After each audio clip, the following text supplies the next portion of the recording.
Hello everybody and welcome. In this video I will show you how to change ear tips on your headphones POCO Buds Pro.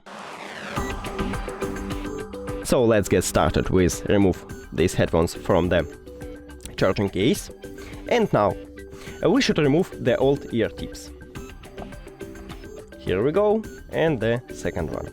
Now select ear tip size and attach it. I have only one, so I will show it to you on this one. Here we go, and the second one.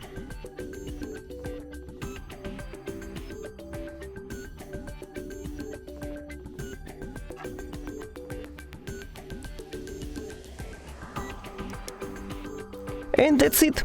Thank you for watching this video. If you found it helpful, please consider subscribing to the channel and leave the like on the video. It's really important to us. See you later!